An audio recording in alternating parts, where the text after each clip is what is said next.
We talk a lot about Ashton Jeanty as RB1 of the 2025 NFL draft class, and for good reason. But his biggest challenger is Omarion Hampton from North Carolina. Strong, physical, quick-footed, and good speed. He has all the tools to be a lead star back in the NFL. Let's get into the tape.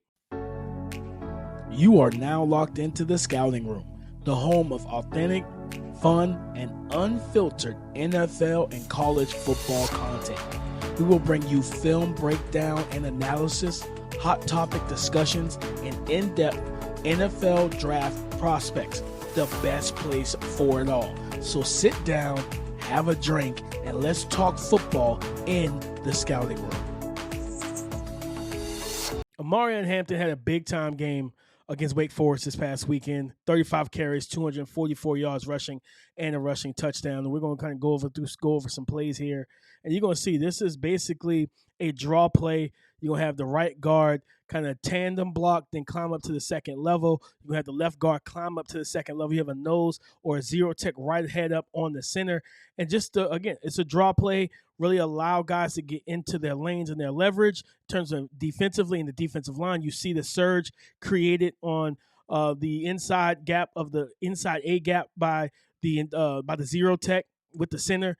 And then all Hampton has to do is be decisive, right? Be patient yet decisive. And you're going to see that with his footwork as he just kind of chops his feet, right? Waits for everything to clears up. And then he has the one thing I really like about him, for a guy with a bowling ball, that strong physical frame that he has, he does have good bursts through the line of scrimmage. And as always, the phrase we use with running backs is slow to fast through. Now we're going to have a split flow zone where he's going to have the back, you have the H-back, slice across, pick off the backside end. You're going to have everybody kind of in unison in a sense, for the most part, on the offensive line, blocking to the left.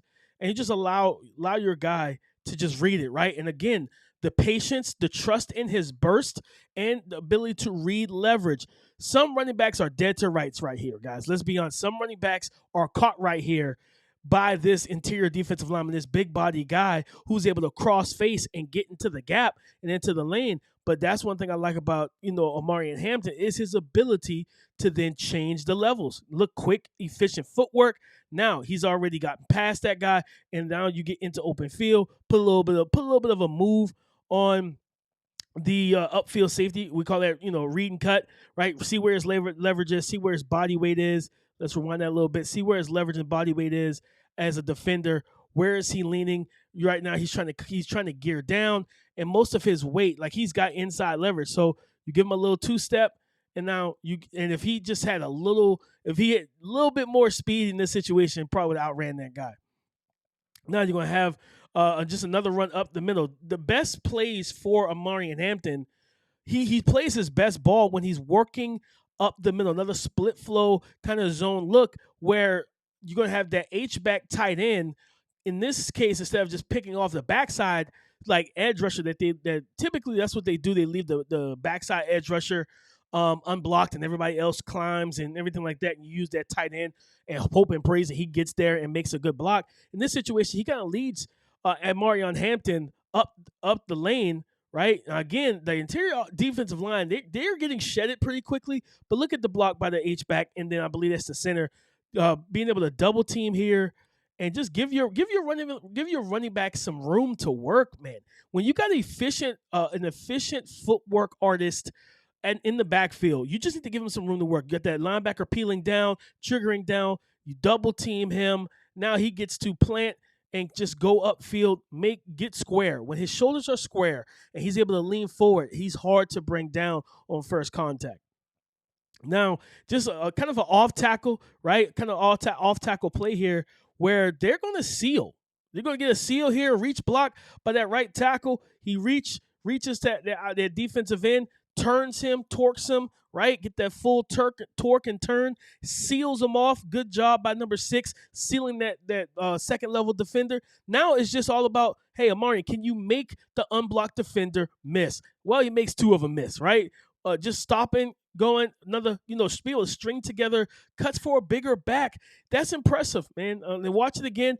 Shout out to that right tackle doing his job. Now, this is close quarters for him to then come to a stop, chop his feet, come to a stop. You have 7 and 17. Both, basically he outworks them in terms of he pushes them. He uses the ball has a gravitational pull like the sun, right? Everything rotates around. At least that's what they taught us in science. So in that situation, guys are going to, and these guys aren't. When you pay attention and look at their pursuit angles, I always say this when playing running back or talking to running backs, coaching running backs, whatever.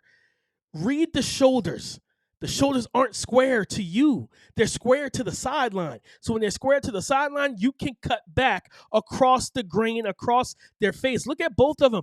They are looking at the sideline. Their shoulders are parallel to the sideline. And all he has to do is come to a stop, little juke here, get back up, shoulder square again, little dead leg, 45, make a miss. And that's just really good work by Omarion Hampton, right? Tempo and alter the speeds of your rush, right? Just don't be in a hurry, right? Slow too fast through. And that's just, you see him kind of alter the speeds with his stride, like you give a little dead leg mid-run, mid-rush. Those type of things are important to me. Those are the things I really look for and I appreciate a lot. I love this run. This was probably one of my favorite runs of the game for him for a litany of reasons, and we're going to get into when we get to the end zone angle here. But what I really appreciate and what I love, when I look at, again, split flow action, you're going to have the center kind of, gallop step or tandem block. That was that two-eye defensive tackle, and then climb to that linebacker. Again, H-back, split flow. He's going to slice, supposed to get that backside defensive end. But anything I always pay attention to with those congested, I always say, as a running back, can you navigate 5 o'clock traffic? It's not about how much RPMs, how much afterburners, how much horsepower you have in the open road, right? On the drag strip. No, I'm not talking about that. What can you do when it's nothing but cluster? It's a cluster of cars and bodies around you. Can you navigate? Can you find the small creases and then get in front of the pack? That's how you know you're a good driver. And watch here. Again, the ability to read, leverage, and process information quickly. His offensive line isn't dominating Wake Forest's front. He's making them look even better. Again, guys getting shed real quick. The center is giving up inside leverage already. What does he do? An efficient slide of the feet. Finds a small crease and fits through it. Contact. Watch here. Now he's going to make contact with, I believe it's his right guard, right? As you see it slowed up, he makes contact, stays on his feet. Guy tries to shoestring tackle him. He stays upright. Now it's a you versus me situation. I can make you miss again. 45. I got you the first time. 2 for 2. And just love to see those things from a good running back, guys. Let's keep it going here. Again, just reading. Right? Again, reading information. And I always say this, running backs, can you make the unblocked defender miss? Can you?